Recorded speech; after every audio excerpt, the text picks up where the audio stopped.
Welcome to Belfast, Wales. My name is Jonathan Watson. Today's guest is John Little. John is a writer and filmmaker. He has written numerous books on martial arts, bodybuilding, and physical conditioning. He co-authored High Intensity Training, The Mike Minster Way, and a few other books with the legendary Mike Minster. John is also well known and is considered to be one of the most foremost authorities on Bruce Lee, his training methods, and philosophy, writing a series of popular books on Lee, such as Expressing the Human Body and The Warrior Within. John has also did work promoting the works of philosopher and historian Will Durant. He founded and heads the Will Durant Foundation. John is also, as I already said, documentary filmmaker, and he made the Bruce Lee: A Warrior's Journey, which showed how Bruce Lee intended the game of death to look like, and included the lost footage that Bruce Lee had filmed. John is also a judge for the UFC since 1985, and he also owns his own gym, the Nautilus North Strength and Fitness Centre in Ontario. So thank you very much for coming on today, John. My pleasure, Jonathan. Just to kind of get us started, when people maybe not familiar with yourself and your work, what got you into writing and obviously ultimately Bruce Lee? Well, it was actually kind of a reverse sequence. I got into Bruce Lee and then later became a writer. It started watching Bruce Lee and being a fan, like most people. I was a young, impressionable male, about the age of 12, actually, at that time, in search of role models and that one could try and emulate. And I was completely blown away by Bruce Lee. I'd never seen anyone like that. And, obviously as a young kid, the idea of a guy being able to handle himself and take on 20 guys held tremendous appeal to a young mind.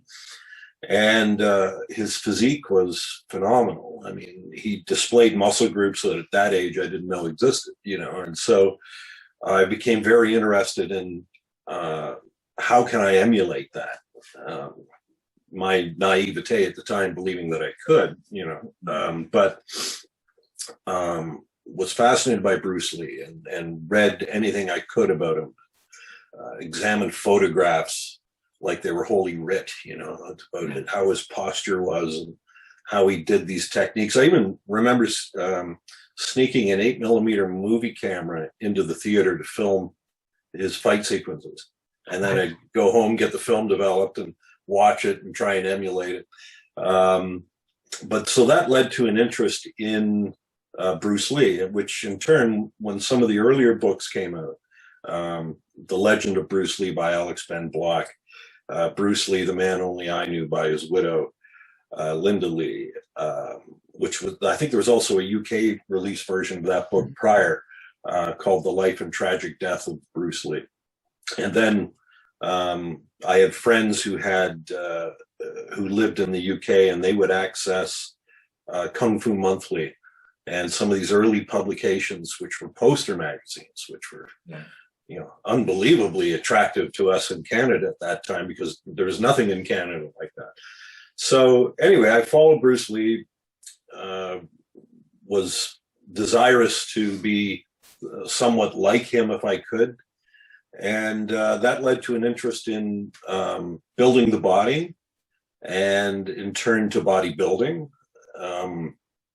Later, I was fortunate to meet the acquaintance of Mike Minster, and I was very impressed with his intellect and his approach to training. So Mike kind of dropped off the map in the bodybuilding world for a period of about 4 or 5 years. And during that time was when I was approached by a fellow who lived in Sunderland, who was a photographer for the bodybuilding magazine. And he asked me if I could write, because the way he made his money was to take photographs, but he needed articles to go with the photographs to justify putting them in the magazine. So it was a baptism by fire. And my being influenced by Minster, my articles at the time were very, anatomy and physiology based.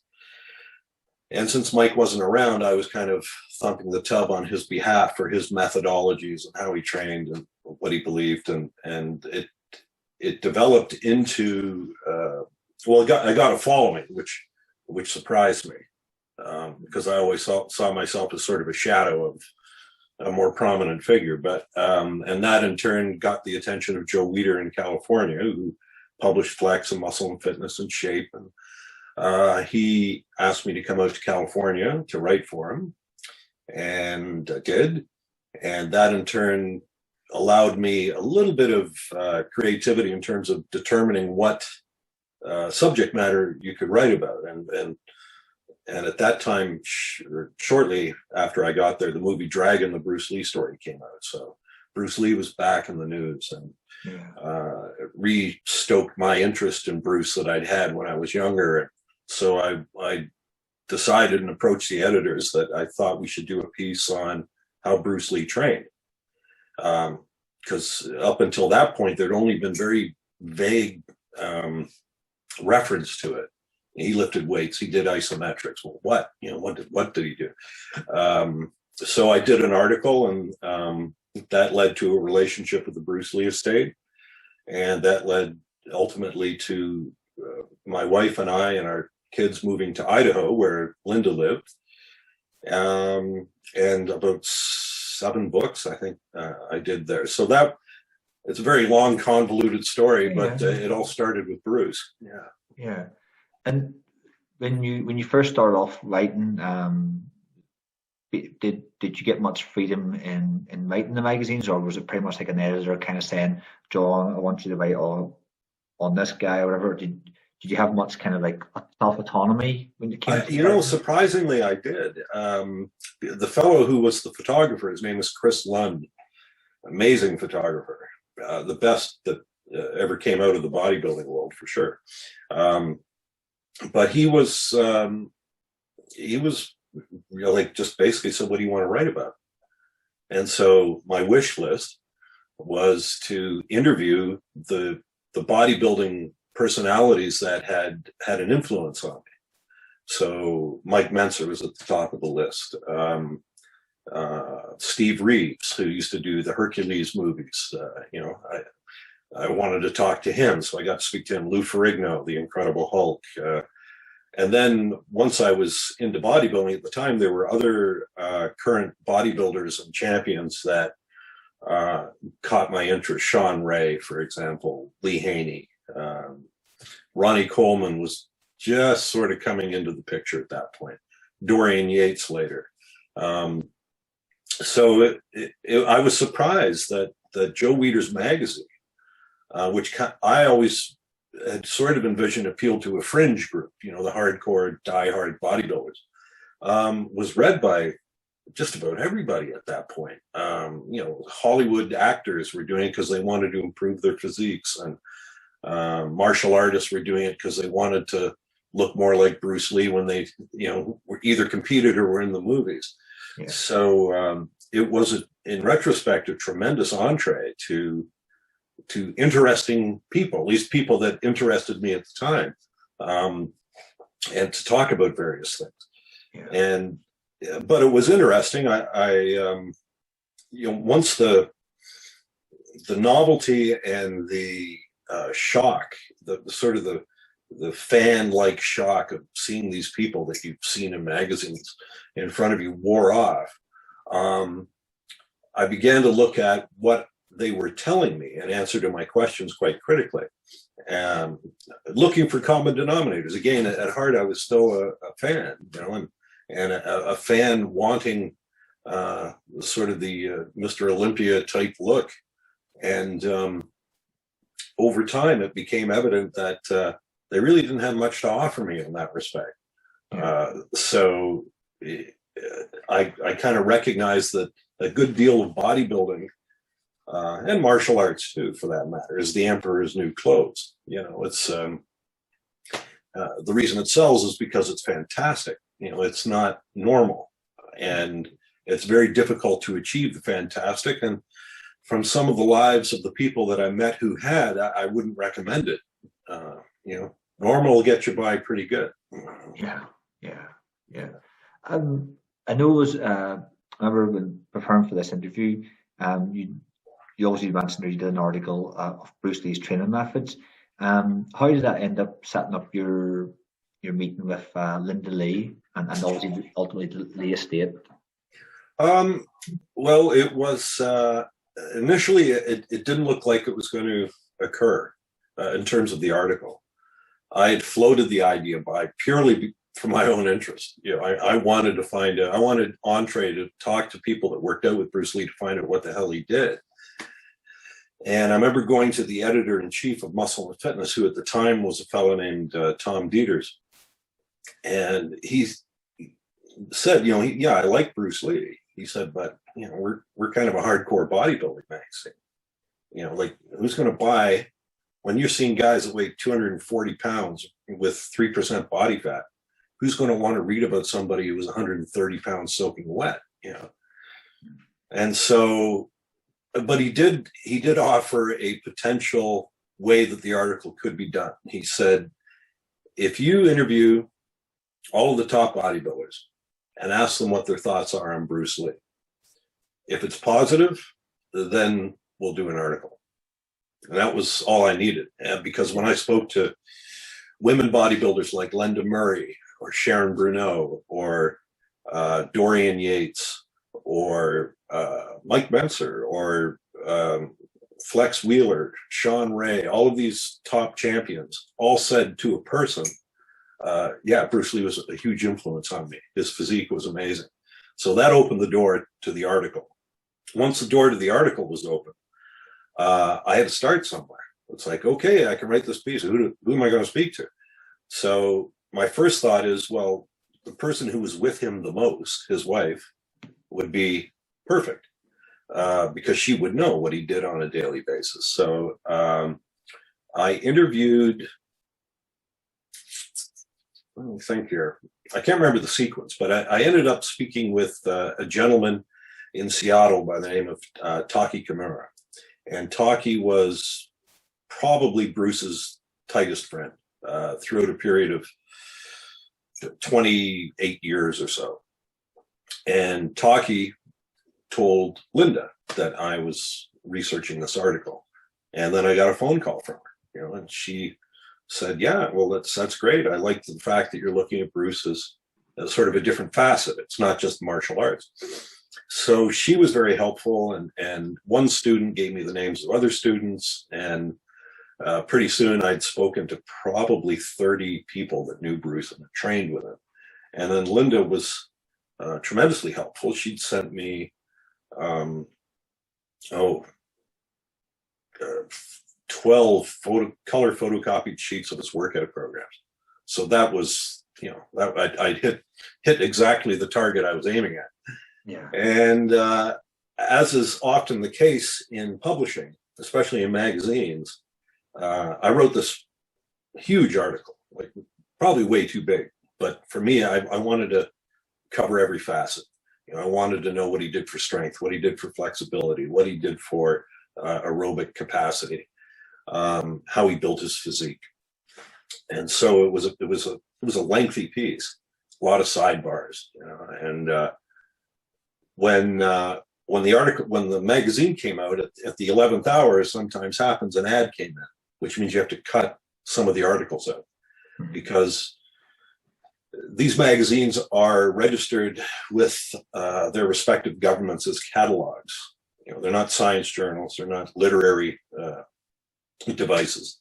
They're catalogs. They're designed to sell products. So if an ad comes in, that's the priority. So part of the article got cut out, and I was crestfallen at that because I always wrote from a perspective that it was someone like me, a fan, who wanted information, wanted the truth, if you will, and I'm doing what I can to get it out to him, but I've been preempted here.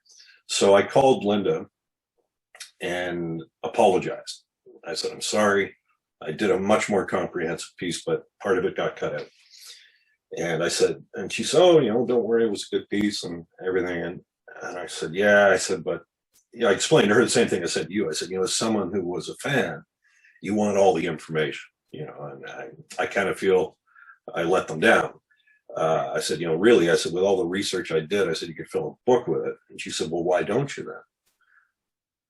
I wasn't sure I'd heard her correctly at that point. So she said, why don't you come out to Idaho and I'll show you what I got, basically, and you can tell me if you think there's material for a book. So, I couldn't get on the plane quick enough.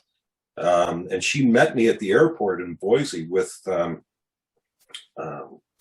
volume of Bruce's original writings and handed it to me and said, here's a good place to start.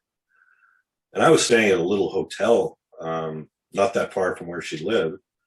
But I remember turning each page gingerly because this was the stuff. This is his handwriting, and anyway, not that I can make a long story short at this point, but I flew home after that weekend with 40 pounds of photocopied material from his materials.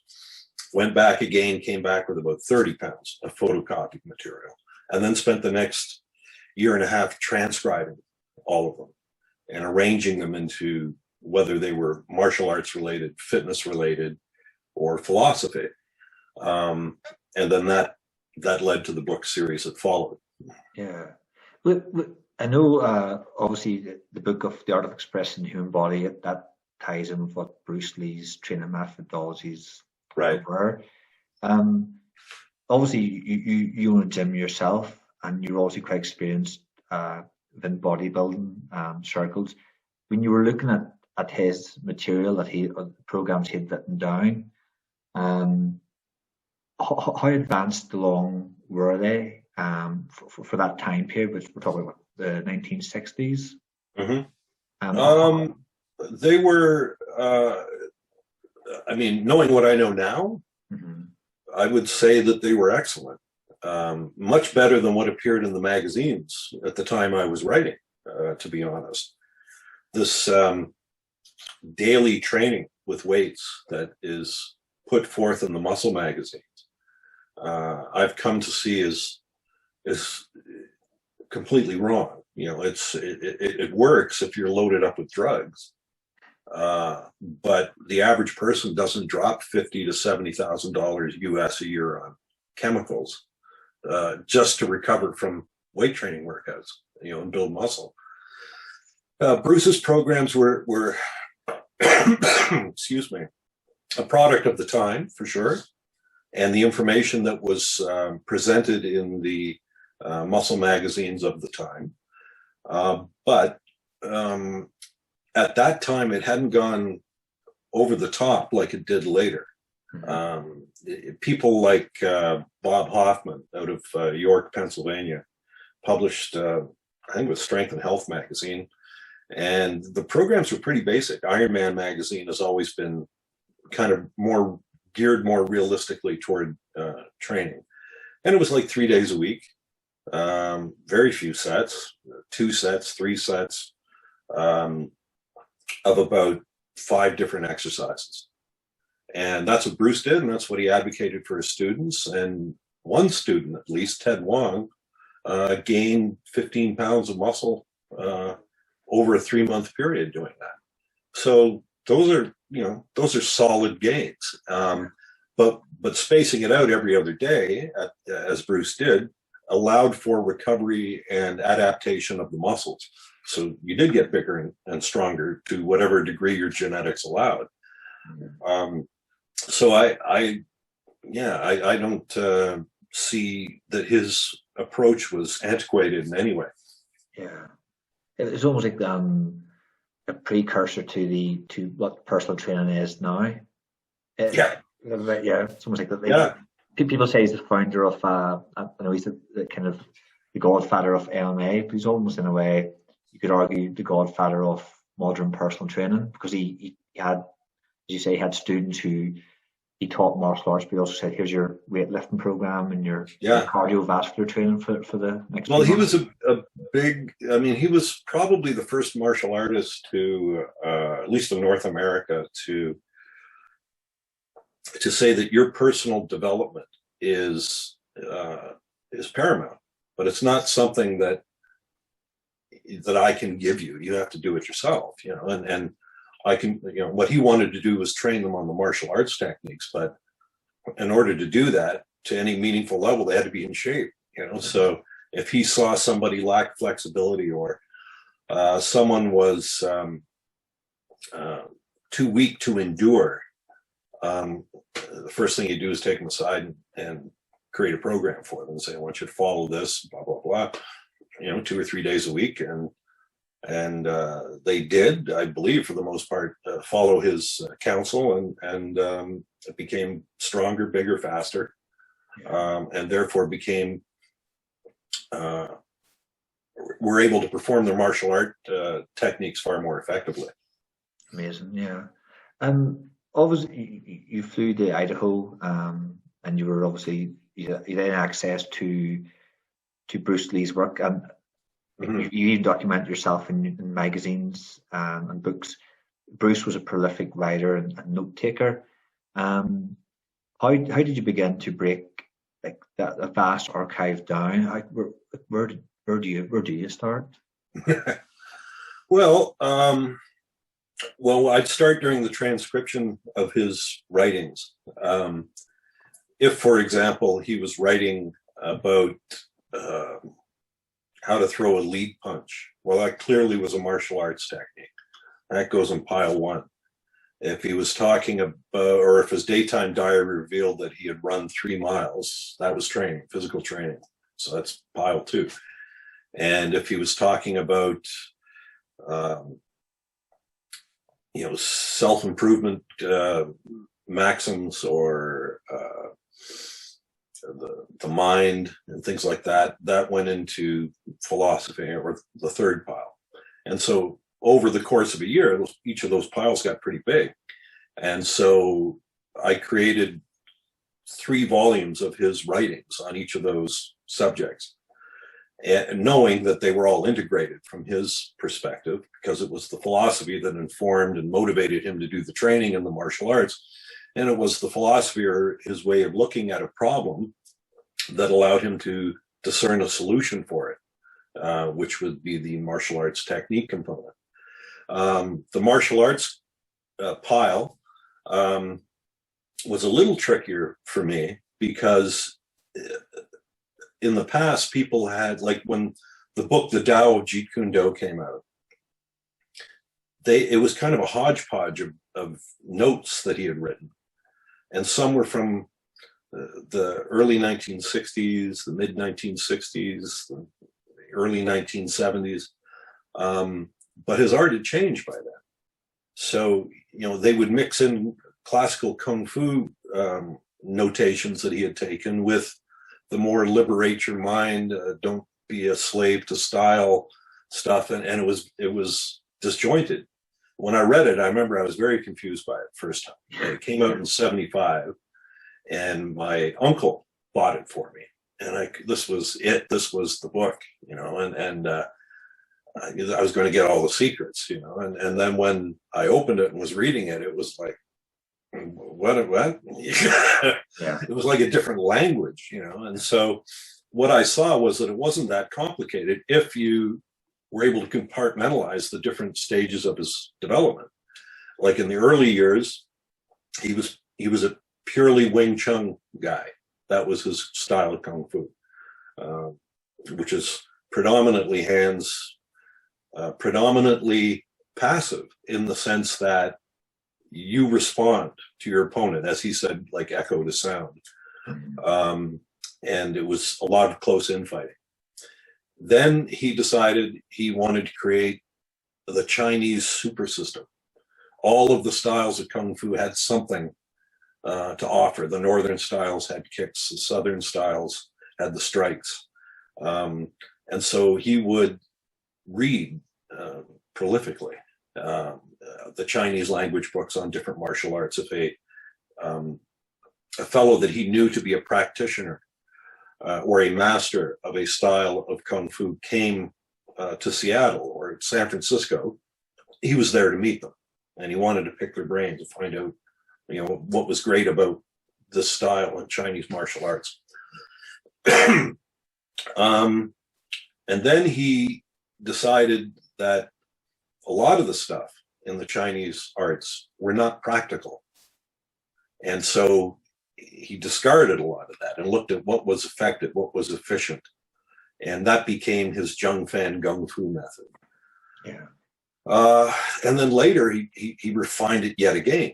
And he created an art, Jeet Kune Do, that was predicated on the principle of interception from fencing. But then later again, he thought, well, wait a minute, I've created this art, the way of the intercepting fist, which is based solely on intercepting. If the opponent moves, I can move to intercept him to the plus. There's an economy of motion. It's not a block and a hit. I hit him before he reaches me. But he also recognized that once he created a method or a style, that it excluded any other possibility in a fight. If you have to wait to intercept somebody when you had an opportunity to pop them, 5 minutes ago, that's not that efficient. So then it was a complete tear down and rebuild in terms of what represented freedom of expression for a martial artist. And you may have heard the phone conversation that was recorded between he and his student, Daniel Lee.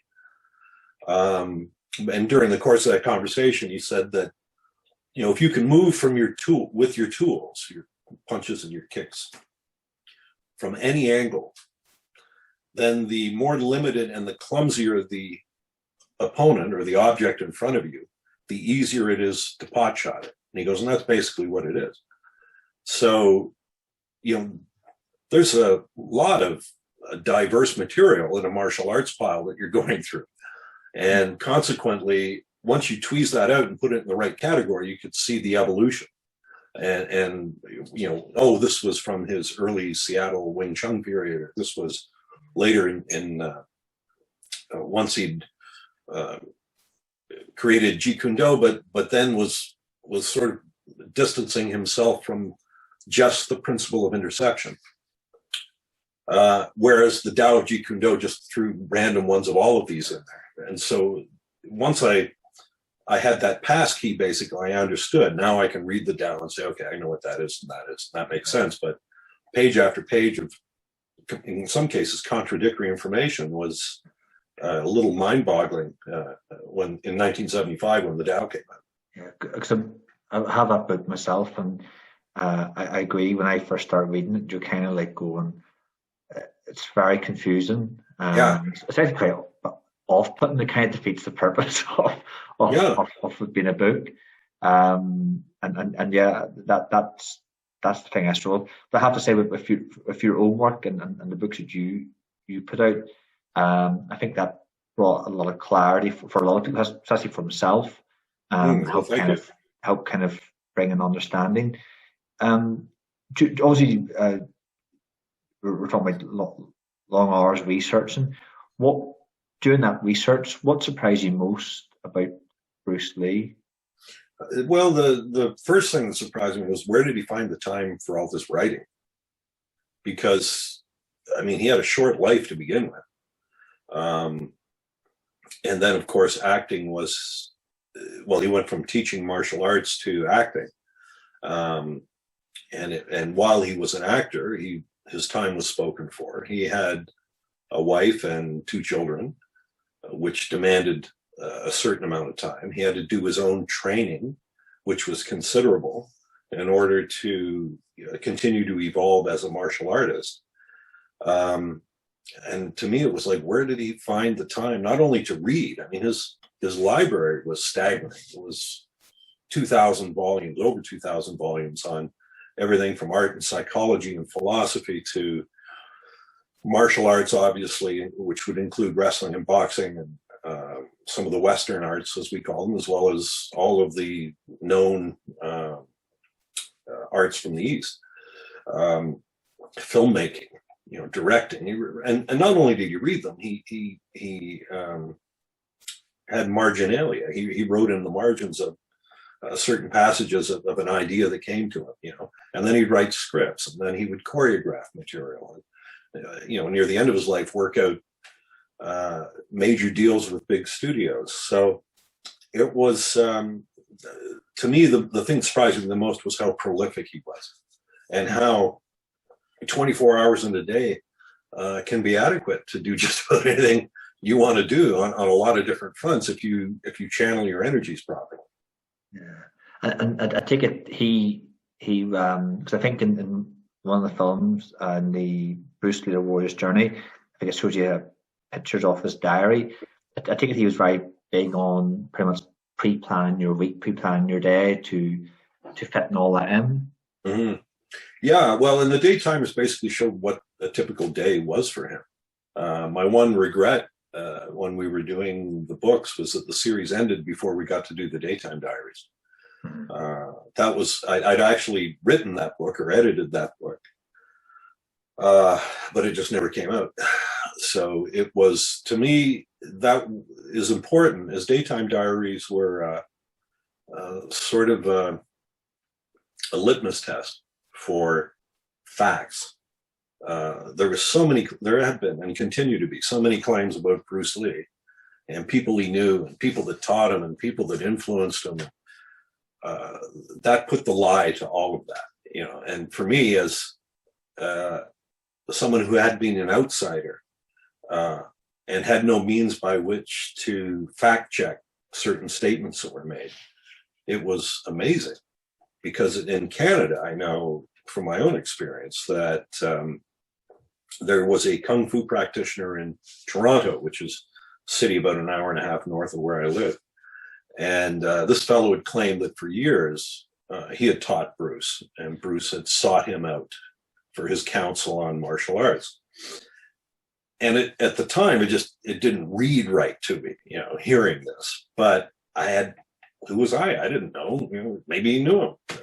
He was older than I was. It's possible. He'd been in the martial arts world a long time. But once I got the daytime diaries in front of me, and this guy's name appeared nowhere in the diaries, the odds of Bruce contacting him without any contact information suddenly evaporated. So I like that. I also like that other martial artists who achieved a level of prominence and tried to downplay Bruce's teacher-student role. The lie was put to that as well, because Bruce would reveal what he shared with them that day. And it wasn't a two-way street. It wasn't like, oh, so-and-so taught me this today. I mean, that never appeared in it. Bruce Lee is the epitome of a self-taught person. Yeah. Almost all of his improvements, particularly his dramatic, significant improvement, occurred on his own. There was no sensei or sifu standing over him, wagging their finger about how to do this or do that. He did it on his own. Yeah. And, he was very much in touch with himself as not just as a person, but as a living, breathing unit. And he knew what his capabilities were, because there was no one but him that was working on it, Yeah. So he was, he didn't bend a knee to anybody. What would if he was alive, if he was to get a kind of the great beyond and get a look at what's going on at the moment, what would he make of his legacy? Obviously, his legacy's been very successful. I mean, he's inspired millions across the globe. But I think there's also, and I see this, I'm in the martial arts myself, I see Jeet Kune Do, and I see there's a level of deification of him. People have kind of turned him into a kind of like a demigod, and his stuff has almost become kind of like canonized, like almost like a religion. What would he have made of that if he was able to see it today? Well, I remember speaking with Kareem Abdul-Jabbar about that, and he said, for some reason, he said, Bruce told me once, he said, if they ever start throwing parades for me, he said, they've made a mistake. Yeah. So, I mean, while it's pretty chic for an atheist to be deified, I don't think, I do know that he would say, this is not, you guys have missed the boat. Again, you're looking at the finger, you're not looking at what it's pointing at. And it is. It's too bad. I mean, you've seen it, and just as I have. People that dress like him, they try and do the same facial expressions in a photo. They are copying him. They're copying. They're trying to look like the finger. Instead of thinking for themselves and doing their own thing. The amount of time they spend on Facebook, Bruce would have put it into his own training. And arguing about how many angels can fit on the head of a pin, or what JKD is, or what it is, and that this guy doesn't do it right, and here's a picture of me with somebody that knew Bruce Lee, and it's like, that doesn't mean anything. It certainly wouldn't have impressed him. Bruce was a multifaceted guy. He wanted success. He wanted to be a household name. He wanted to make a lot of money. But he never, I think even he would agree that the deification has somehow veered off the proper course somewhere. And again, for a man who is constantly evolving, like he said to Daniel Lee in that phone interview, that a process of maturing, not matured, because that implies a finality that you can't learn anymore. And he said, you learn up until the coffin lid is closed. So if you're constantly learning and you're a person like that, your ideas are constantly evolving. So to hold up a statement Bruce made in 1965, it posterized and hung up in your Queen or your dojo, what you've done essentially is hold up one frame of movie film and saying, that's the movie right there. That's the one. It wasn't. It was a process, a continuous process. But more importantly, it should be your process. It shouldn't be what some other guy who lived in California up until 1971 and has been, dead and gone for over 40 years now. It shouldn't be what he thought. It should be what you think. You figure it out for yourself. Develop yourself. Be a being, as Mike Menser would say, of self-made soul. Work on the positive. Figure out what is bad, what is negative, and try and remove that from your life and to grow as a person. Just aping someone else's, it's not only ridiculous, but it's the complete antithesis of what his message was of personal liberation. No, definitely, because I think it over the years on my own journey, I've seen people that they've, as I said, it's almost like a religion. And if you question anything or happen to kind of hint at something else, it's attacked. It's almost like you've blasphemed. How dare you?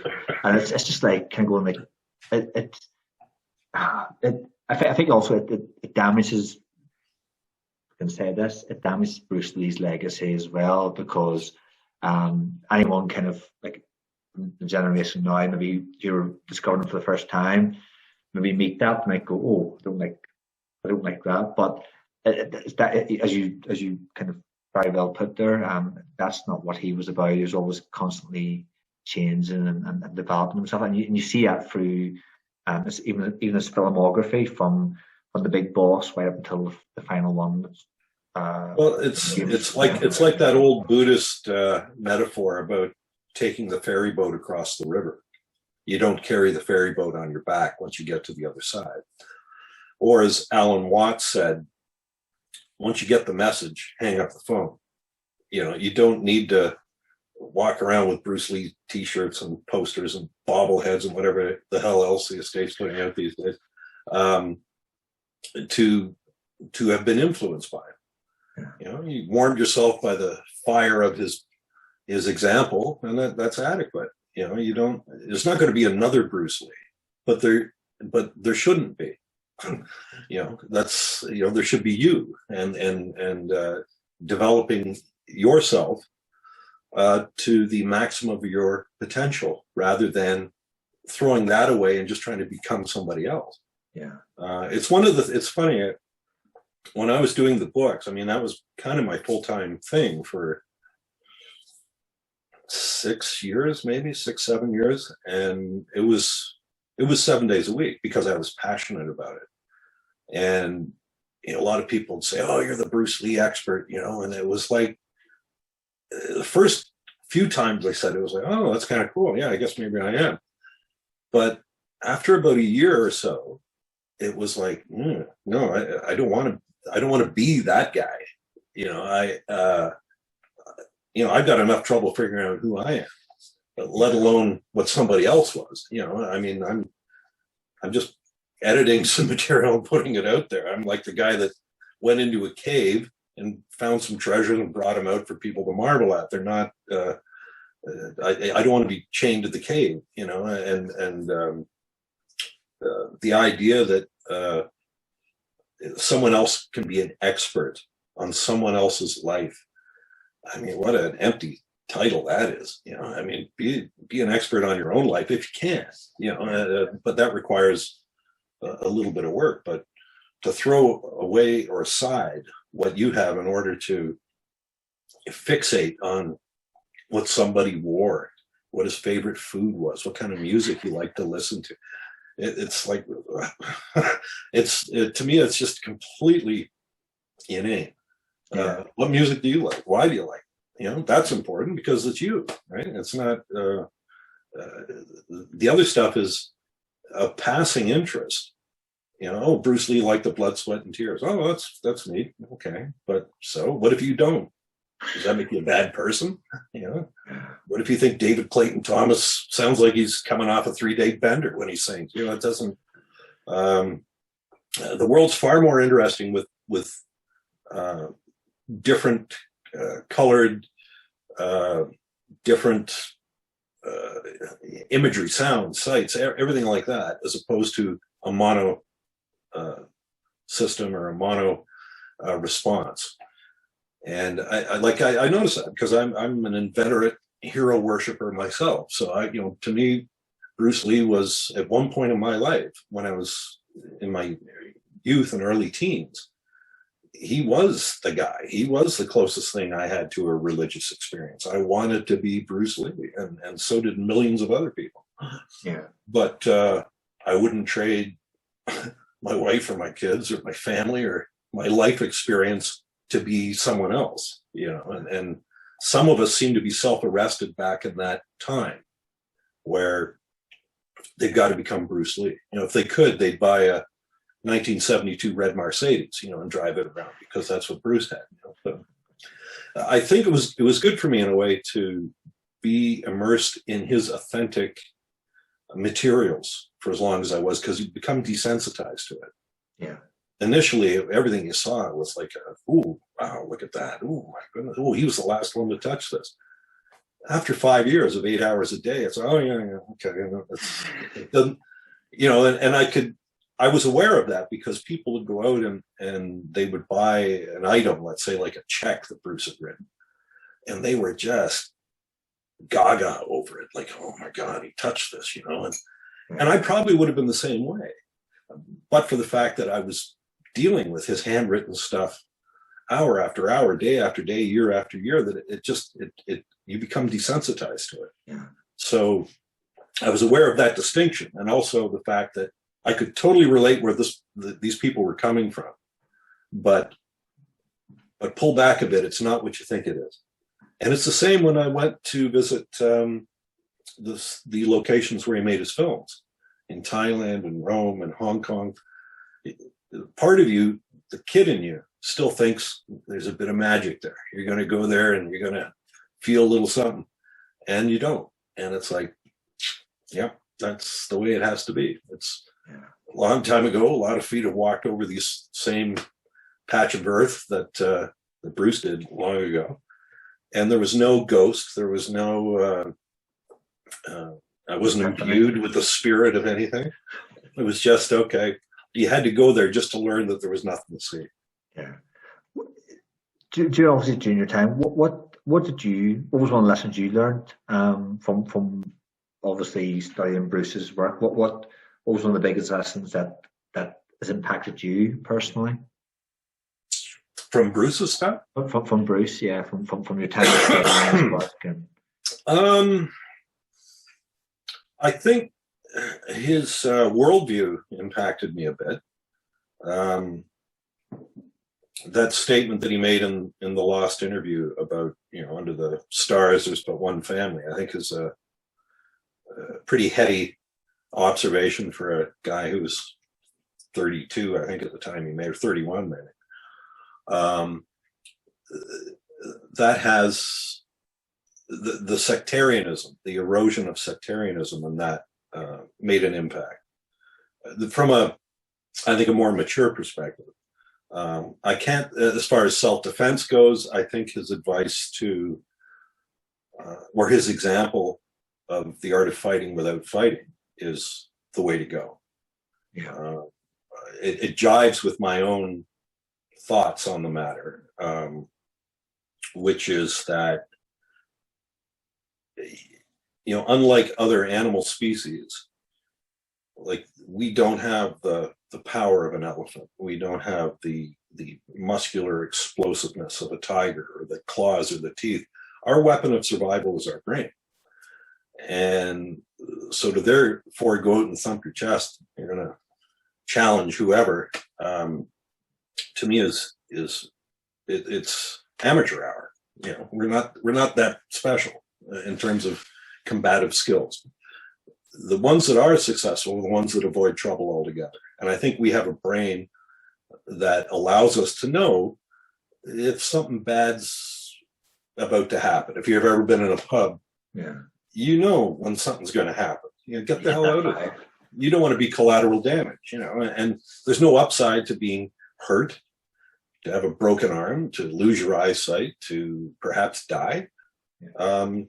Fighting in almost every respect, save for self-defense, where you're fighting to live, is ridiculous.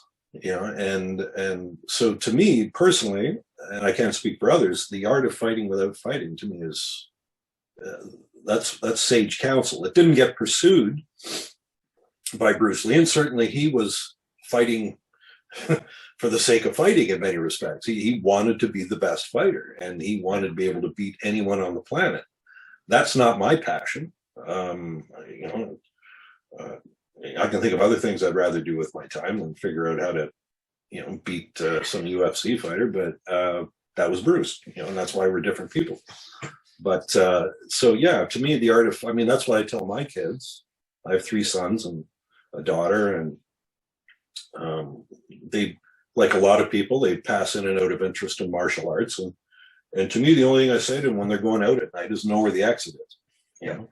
Just because, get the hell out of there if there's trouble. Don't walk on a dark side of the street. And if you look in Bruce's writings, his advice to women generally was that. Right.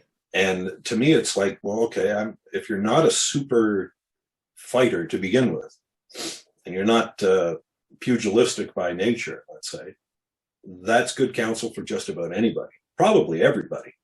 Just avoid trouble. Avoid trouble. Get the hell out. If a weapon comes out, run like hell. It's there's no upside to being a dead fool. So that component from his martial arts resonated with me. His philosophy resonated with me. Some of his forays into Eastern thought was interesting to me because it introduced Eastern thought to me. I particularly like the Taoist material. I'm at an age now where, Taoism and kicking back and relaxing sounds really kind of nice. So I like that. Going with the flow. The physical training, being fit so that you can enjoy life. I think there's nothing wrong with that. But it's on a continuum, and Bruce Lee was at the far end of the continuum. He was a zealot in terms of have to get better.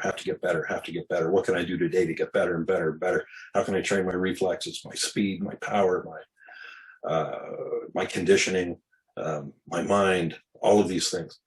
But that becomes very concentric.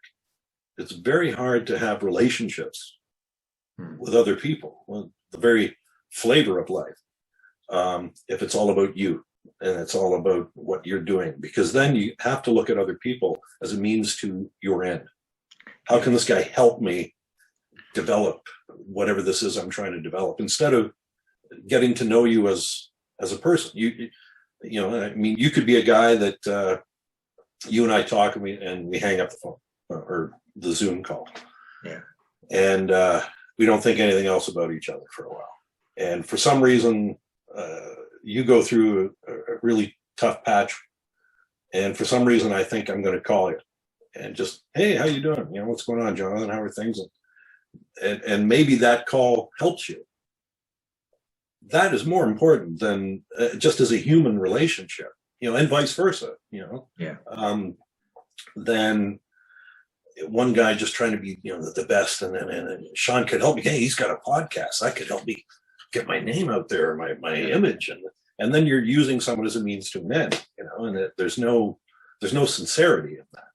It's the smile and, hey, don't forget to buy this ceramic mug that I have here, available for $12.95. It's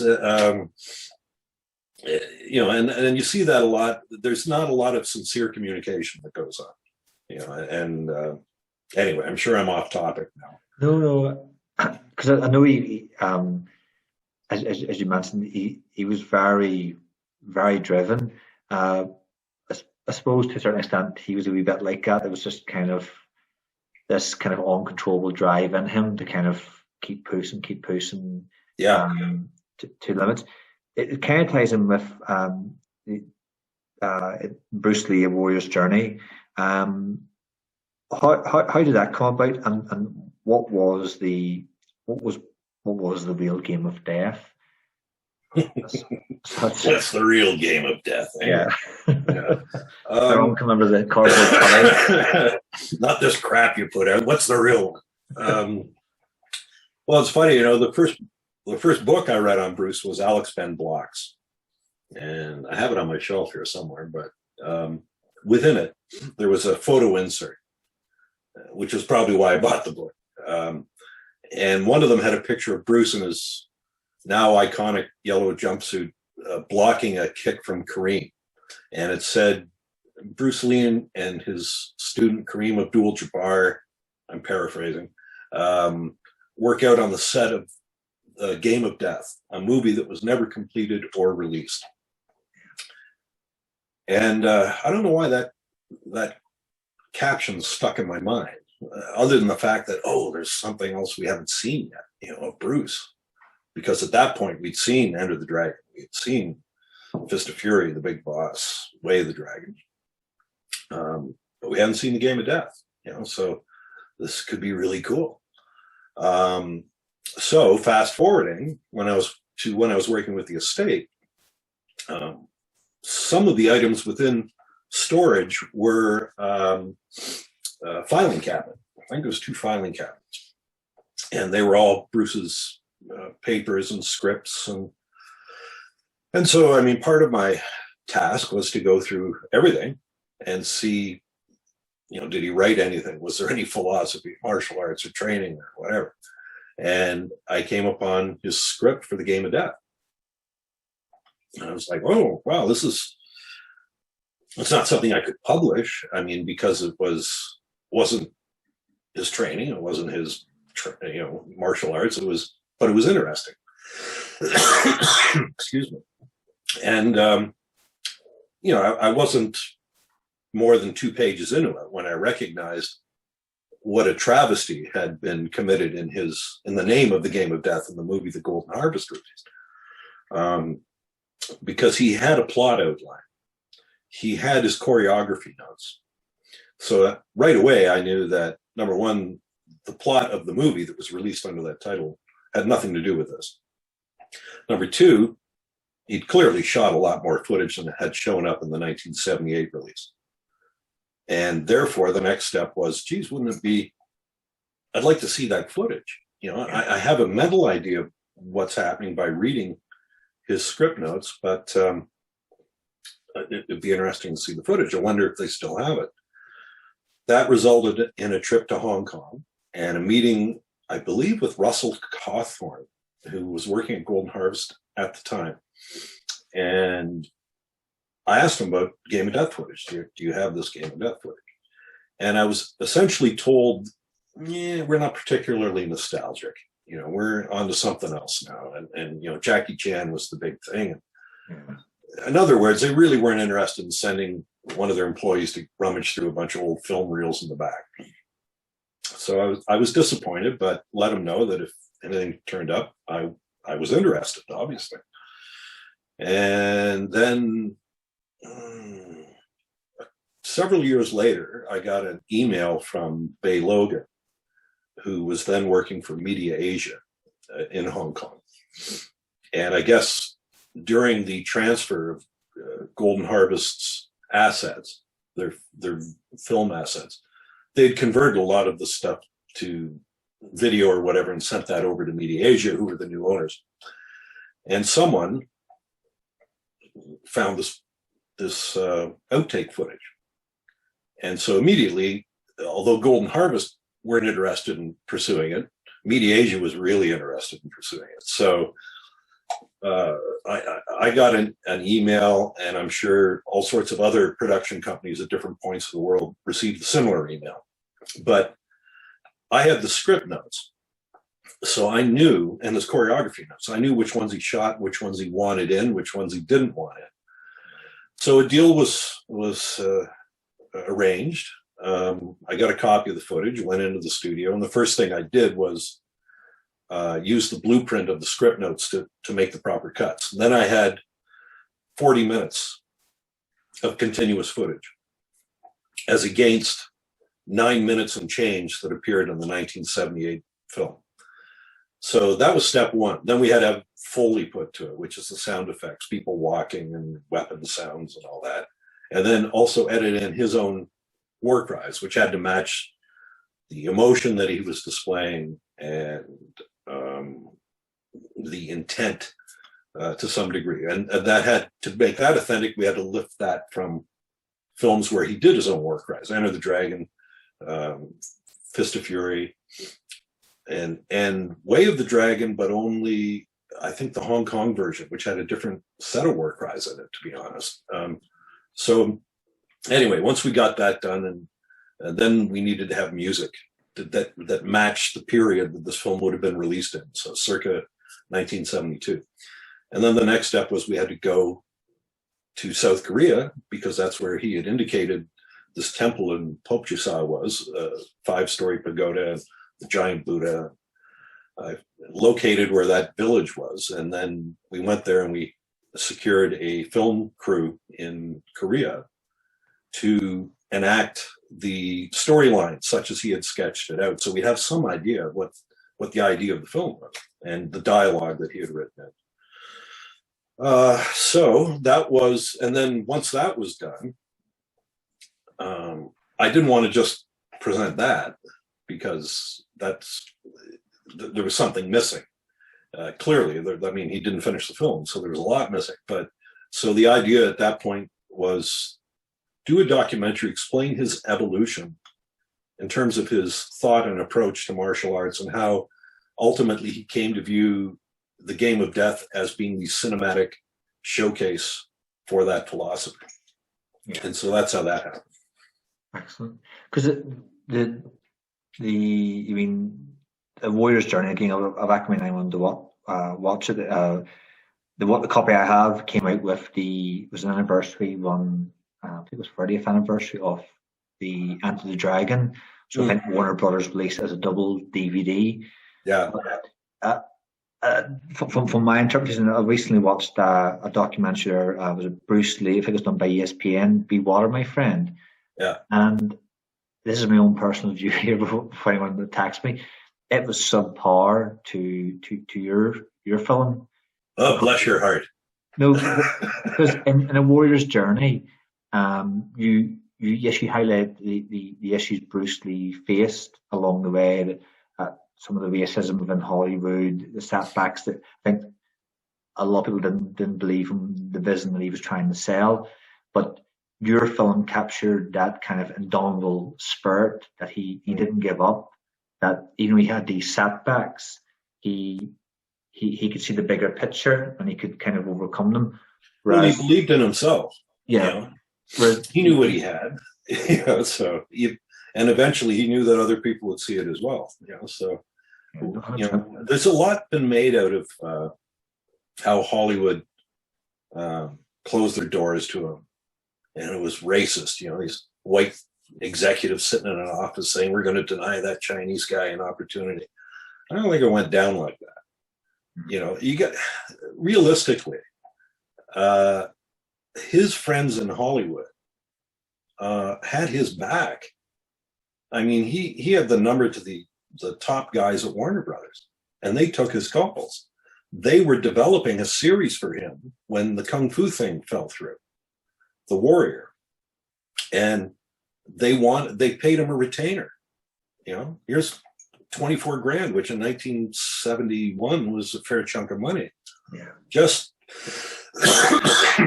here's 24 grand to basically sit on your ass for a year. We'll figure something out and make something for you. We will get you on TV. As if that wasn't enough, Sterling Silliphant, who was one of the top writers in Hollywood, wrote The Poseidon Adventure, Towering Inferno, and The Heat of the Night. He was like Bruce's personal PR man. If he got a film that he wrote Bruce into it. Marlowe got Bruce a gig as a fight choreographer in Walk in the Spring Rain. They didn't need a Chinese kung fu artist for that film, but he got him the job. Longstreet wrote Bruce into it, developed, and the premiere episode was Jeet Kune Do. Yeah. Talk about a multi-million-dollar ad campaign. If this is racism, they got to do a better job of it. It should be made of sterner stuff. It seemed to me they were promoting it.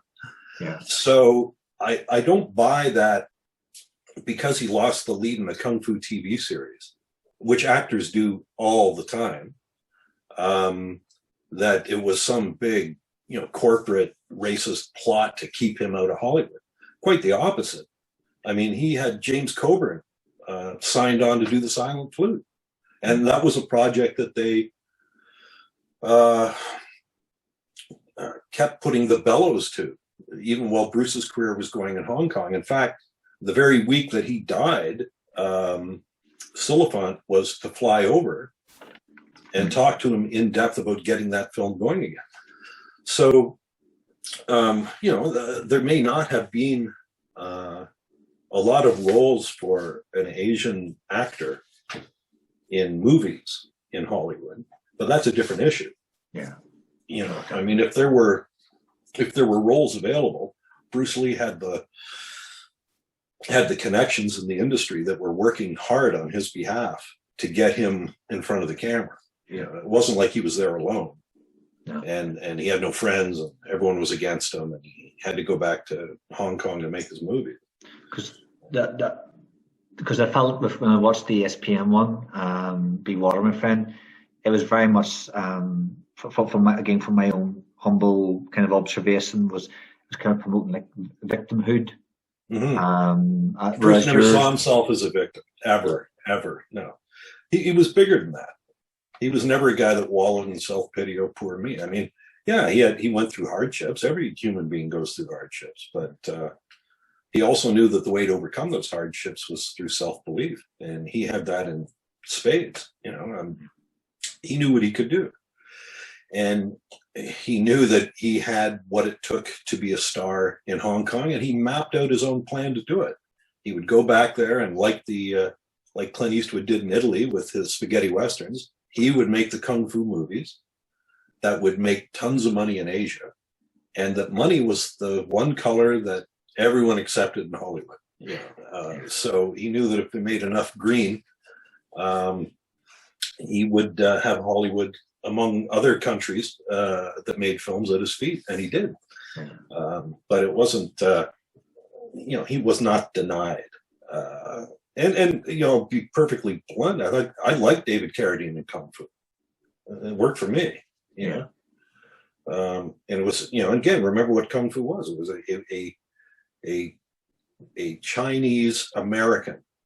It wasn't a pure Chinese character that was written.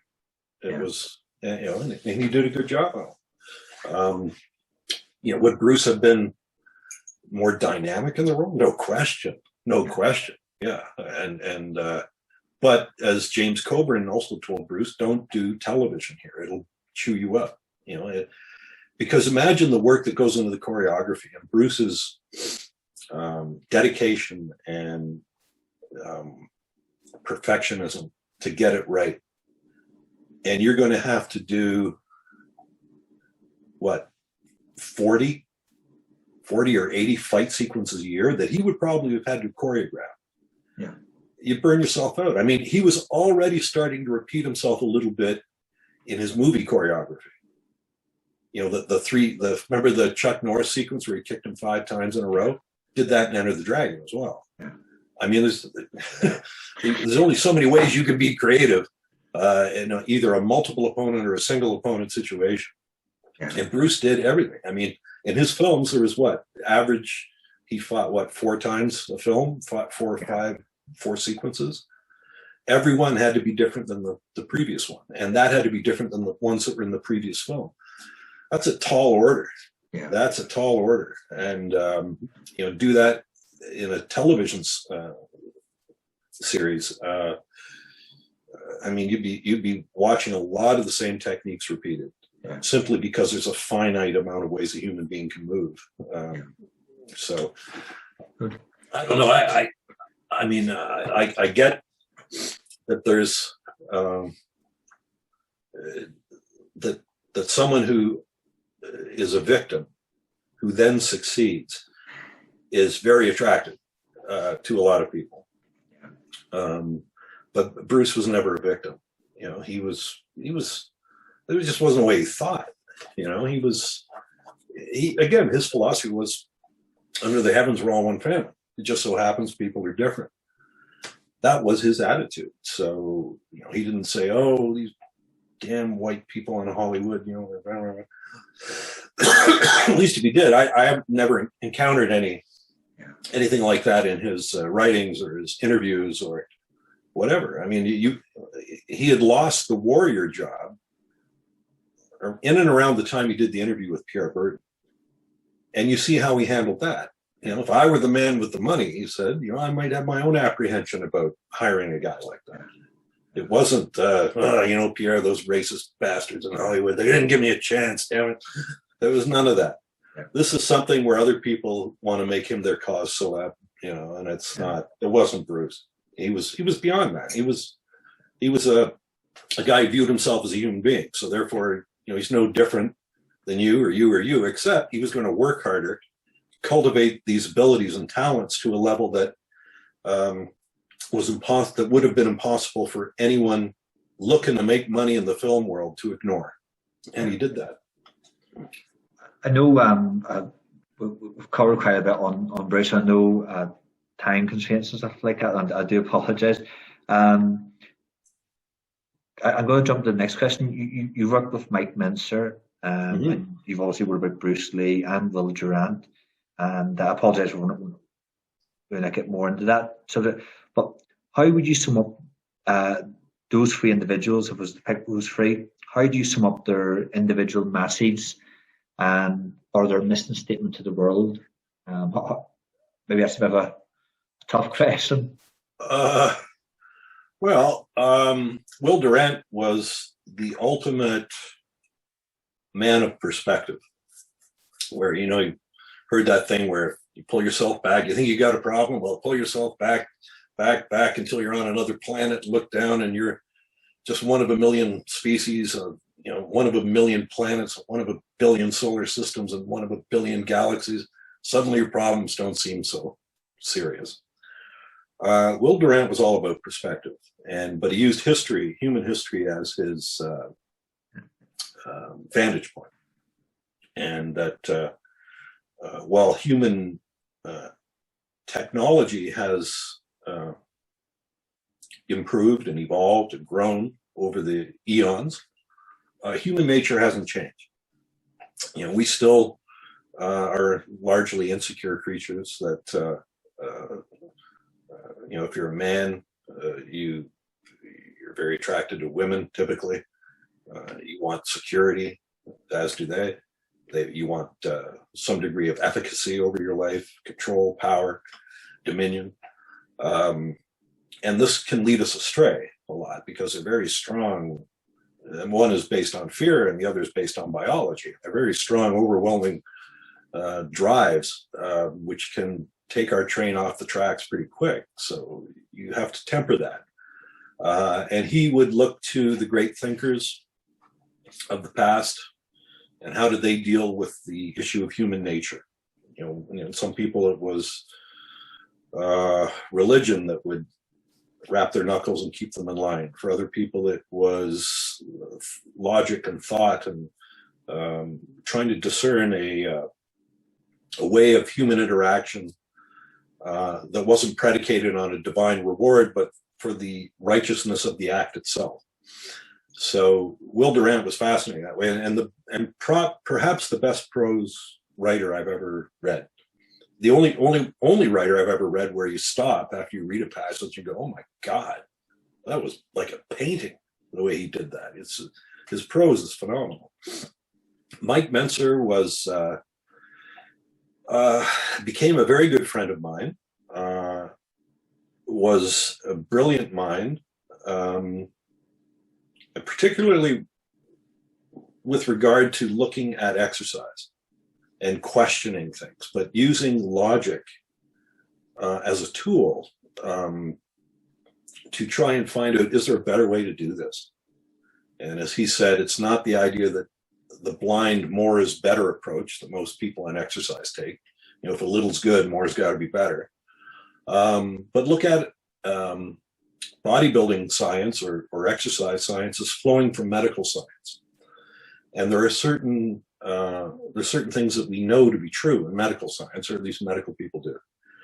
And we're dealing with the same physiology in both instances. So there's got to be some truths in exercise, and if so, what are they? And that was his passion. Mike was also a very devout student of philosophy.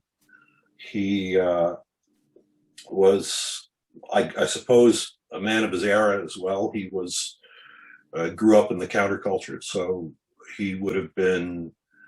Existentialism was very big back then. You know, Jean-Paul Sartre, Friedrich Nietzsche, and the idea there that you are responsible for your own actions, good or bad. And if something bad has happened to you, you can't say, as we talked about with Bruce, oh, victimhood, it's these people that are responsible. No, that was your decision that resulted in that. As Mike Mentzer said to me once, anything I am or am not is a result of the decisions I've made or the choices I've made or my abdication thereof. That was Mike. But he went from existentialism to objectivism, which was the philosophy created by the novelist Ayn Rand. And I think Ayn Rand, her epistemology or her theory of knowledge was very important to him at a very critical point in his life. And particularly the revelation that everything, including consciousness, has an identity and a nature, and nature to be commanded must be obeyed. So you can learn to take control of your mind, which Mike had an interlude there where he lost control. And so the one life raft or that he saw floating was that, and he grabbed it, and quite heroically, through the power of his mind, cast aside what some might have categorized as what's the word? Mental illness, I suppose. But he overcame that, not through drugs, like medication that they give to people that have these problems, but through focusing, a deliberate focus on the mind, the consciousness, and what role the subconscious plays once you bring things into focal awareness. And because of that, literally life-saving revelation, Ayn Rand became it for Mike in his later years, because she, in some respects, saved his soul, if you will. So Mike was a fascinating guy and never told a lie. ever, which is a rarity. Very witty, very funny, tremendous company, and didn't take himself all that seriously. And consequently didn't take the icons in the bodybuilding world very seriously at all. He's the only guy who ever stood up to the industry itself and its poster boy, Arnold Schwarzenegger, and refused to take a backward step. You know, he recognized that this is an industry based on corporate interests, selling supplements, things like that, and that's why it exists. It doesn't exist to give you or I valid training information. That's not its job. It's not a science journal. It exists to sell product. And Mike, I think, came at it initially as a guy from the outside looking in who bought into all of that in his naivete, and then quickly recognized it was corrupt from top to bottom. And rather than slink away, he stood up and drew his sword and waded into the battle against the dragon, you know, and he didn't do too well because the industry is so big, but his example of doing the right thing because it's the right thing was very inspiring. And yeah, he's a good friend. Mike, I miss dearly since he passed away in 2001. There's been a lot of times where I wanted to pick up the phone and run something by him or tell him what I was working on. Just can't do it. So he was good. He was smart. He was funny, and he was right about exercise. So, what are you working on at the moment? Obviously, I know you're in Canada. You're still in lockdown. yeah, Do you have any projects, books, anything coming out, or you judging? I do. You would be interested in the nature of the book that I'm doing. It's 2 volumes. Excellent. About an Irish family, true story, that immigrated to Canada in the 1800s by the name of the Donnellys. And it was an interesting period of time. It's the only, well, at the time it was shocking because there was a mass murder committed against his family, right, which wiped out 5 of them. And there were 2 trials that followed. There were eyewitnesses to the murders at both trials, and in both trials, the murderers were acquitted. But they're a fascinating family, and it's not taught in Canadian schools for some reason. And it happened like 3 hours away from where I live. Oh. But they emigrated in, I think, the 1840s, a husband and a wife and their young son, and they came across the ocean. I think it was about a 3,000-mile trek to Quebec. And then from assuming they made it to Quebec because they came over in what were called coffin ships, because about 1 out of every 3rd person died on the way over as a result of typhus. So if you survive that and then travel another 500 miles to the province of Ontario, at which point you were deposited in the middle of a forest of hardwood trees and said, have at it. If you could survive and make a farm out of that, you were pretty tough. Yeah. And they were. And the father, it was an Irish community. And I think from my research that at the time back in Ireland, it wasn't, I can't remember the exact date of Cromwell, but there were problems at that point, especially if you were Roman Catholic. You couldn't own land, for example. The Protestants could own land. But even if you were an Irish Roman Catholic, you kind of had to go cap in hand to farm certain fields. Yeah. So, I mean, you better than I would know all about the history of that. But what happened was when they came over, I think the father, James Donnelly, believed new country, new start. And it's family first. That was his viewpoint. They were Roman Catholic, but the immediate nucleus of the family was the most important thing.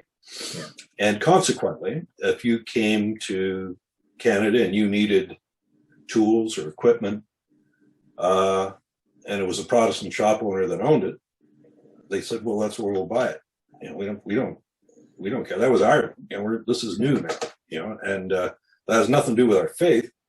You know, we're Roman Catholic to the core and better than some of the other ones that are there. But, you know, we also believe that God wants us to prosper and survive, and we'll do what we need to do." The father got sent to the penitentiary for 7 years for killing a man. So the mother was left to raise 8 children on her own, work the farm. And consequently, when you live in a religious Christian environment in which your husband has broken the 5th commandment, your kids are going to get ridiculed, persecuted. And so they were raised to be tough, to stand up for one another. And any attack upon one of us is an attack upon all of us. And they had 8 sons who were, by all accounts, good-looking, strong, good-natured. But if you crossed them, I mean, they lived by the golden rule, basically, you know, do unto others. And if you were good to them, they were good to you. But if you said something bad about them in the paper, they would respond in kind. They would come at you in the paper. If you burned down their barn, your barn was getting burned down. Yeah. And with 8 sons who were tough and quite willing and able to fight, they didn't have too many troubles growing up. Yeah. But once some of the sons moved away and others died and this and that, suddenly people in the village got very brave. Yeah. And one night while the family was sleeping, 40 people showed up with shillelaghs and pitchforks, axes, wiped them out, set fire to their house, their farm. And that left a daughter and 3 brothers. And they pursued them through the courts for a number of years, ultimately to no avail. But it's a fascinating family and a fascinating story. And it captures what to me is, as an outsider living in Canada, is the Irish spirit of perseverance. And in some cases, having a sense of humor at the tragedy that life throws at you. Yeah. When will the book be released, or do you have a rough idea of release date? It's supposed to come out in the month of October. Oh, okay. Excellent. Yeah. So that's the project I've been working on over the past 4 years. Yeah. Just the last question, John. I've been asking quite a few guests this recently. What would be your mission statement if you would put that down on paper? Geez, I don't know. I've never gone in for that. Okay. I'm not one that puts things down. I'm not a good example because I'm kind of a rudderless ship, buffeted about by any chance wind that hits my sails. You know, there's things I'm very passionate about, and that's what I go into. Mm-hmm. And I remain in there until I'm not passionate about it anymore, and then it's on to something else. Yeah. So I don't see myself as a potentate or an oracle. You know, I don't have wisdom for my fellow travelers really, other than it's a very short ride on this planet, and you should spend it engaged in stuff you enjoy doing. And you know, if you like something, I liken it to a metaphor that Joseph Campbell used, which he called Indra's net. And what it essentially is that in East Indian mythology, there's the myth of Indra, and she has cast a fisherman's net across the galaxy, the universe. And in every joint of the net, you know, where they intertwine and form a net, is a jewel. So it's all these different jewels and all the joints of the net. And if you look into any one jewel deeply enough, you will see reflected in it all of the other jewels of the universe. And what that means in practical terms is, if you have a passion, doesn't matter what it is, go into it 100%, invest yourself in it 100%.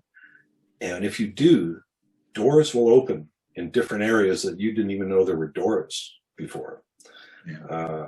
I can speak from experience that happened with me, with Bruce Lee. I looked into that particular jewel, and in that learned about exercise and philosophy, saw those different reflections. And when I pursued those, it led to things like filmmaking, music composing, writing, all these different things that, had I not looked into that one jewel, never would have occurred. And for everyone, it's different. Depends on what your jewel is that you want to look into. But that really gives life intrigue and flavor and zest and fun to do that, as opposed to, well, come now, Jonathan, you're old enough now. You should be in the insurance racket or whatever it is. It's follow your bliss. Yeah. Yeah, no, that's very true. I mean, even doing this podcast, I interviewed one person, and it's opened up quite a few doors. I bet. Just even to learn how to work Zoom. Yeah. I mean, a year ago, you probably didn't have a clue, but now you're a master of it. So I didn't know what Zoom was till one of the guests said, I'll do Zoom. I was like, but okay. But no, definitely. John, I said, one at a time, and I do apologize because there's a lot more I want to kind of touch on. But again, anyone watching this, I highly recommend, if you're interested in Bruce Lee, check out John Little's books. I think when they were printed over here, they were known as the Bruce Lee Library. That name may have changed, but they're definitely great books to get involved in. And also, Bruce Lee: The Warrior's Journey is probably one of the best documentaries on Bruce Lee, because it just doesn't tie in on his filmography. It ties into who he was, his philosophy, and obviously you interviewed the people that knew him. So definitely highly recommend that. And John, thank you so much for coming on today, and thank you for your time. My pleasure, Jonathan. It was nice to speak with you, and love the people in Ireland. So give my regards to those on the Emerald Isle. Definitely, will do. Thank you.